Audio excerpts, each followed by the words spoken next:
To give you an idea, on my far left here, Mr. Dan Penn was once described by his former producing partner as the man that Rod Stewart wished he could be. And by that he I trade with him. that means he had a voice that could do country, pop, and soul all at once, and just a great songwriting talent as well. We'll talk about some of the hits. Or the drive-by truckers need a keyboard player they call Spoon. And you may know him, if not by name, by sound. That's his organ at the beginning of When a Man Loves a Woman. My daddy led singings in the church, and my mother played piano.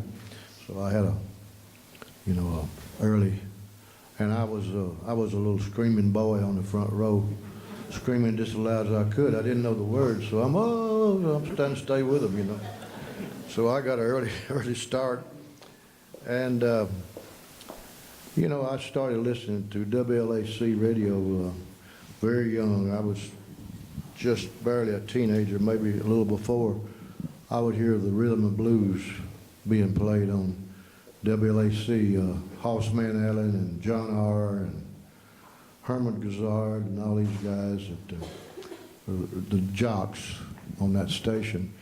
And so I got a big dose of R&B and black spiritual music really early, even before Elvis. And then of course I heard Elvis, and it was all over. In the living room at my grandparents' house, but they had a mandolin, guitar, fiddle, steel guitar. I think he had another guitar. Dad said they played a Martin-size, auditorium-sized guitar and a Gibson mandolin. Well, anyway, they sang these three-part harmonies, the three brothers, and they were really good. And so I got to listen to them as a toddler, and I got inspired pretty quick by listening to music, And I took, me and my friend David Briggs in Killen, Alabama, I took first, second, and third grade piano, which is, very elemental, basic stuff. And it helped me in the sense that I knew when to cross my fingers over. I learned that.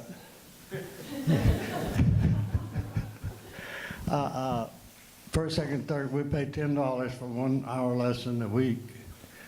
And that was my formal training. And I made a terrible mistake. I went a year and a half to Florida State Teachers College, and I'm in day one. I'm looking at the list of things to do, like doctors, lawyers, and such, and nothing really fit my brain. I think, so music, okay, be a music major. Terrible mistake. Because, as some people are fit for that, some people aren't made for that. I wasn't made for that because week one, I'm trying to learn the scales on the clarinet, scales on the trumpet, trying to learn percussion drums, singing in the choir, and I had never done any of that stuff, so it was just too much for me. I wasn't prepared, so I didn't last long, When the family would turn in, I would too, but I'd turn my little radio on. I'd listen to WLAC till whenever, late. And so I was just into that. And I just saw a lot more depth in that than rock and roll. Rock and roll is off the top of your head kind of, but R&B is kind of down in here. So I like that a lot better. And I got nothing against rock and roll. I mean, I made a couple of dollars off some rock and roll songs. So not knocking it too hard. I told their manager, I said, here's the tape, number 4 song, find another singer, be back here Saturday week. We'll cut this song. Okay.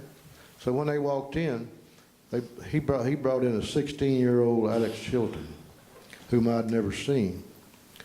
And he knew the song. He had it down. We cut it, and it sold 4 million records. And in 1967. It was the record of the year in 1967. Hey, it's okay until they get one of your magical chords and riffs, and they use that, and you know, you go, uh-oh. And you know you don't want to do no litigation, you know. Well, so what we're going to do? Well, it doesn't matter until the money comes in. If there's no money coming in, who cares? So that's kind of the way that works. There's always that pressure as a writer or as a producer, particularly a producer, if you've cut a hit, they want the next one. And that's where the pressure comes from. You know, it's like the first one was easy, but then they want the follow-up. My goodness, what do you mean? You think I'm just going to reach up and get it? I don't have an idea one. We're out of time, and you guys have been very patient with my questions. I hope I didn't nerd out on you too much. So, but it's just a great opportunity to be able to learn about the music business and about creativity and the inspiration. And we're just so very honored to have both of you here at Troy University today. And so thank you very much, and thanks everybody Thank you, for Kurt. coming. Thank y'all.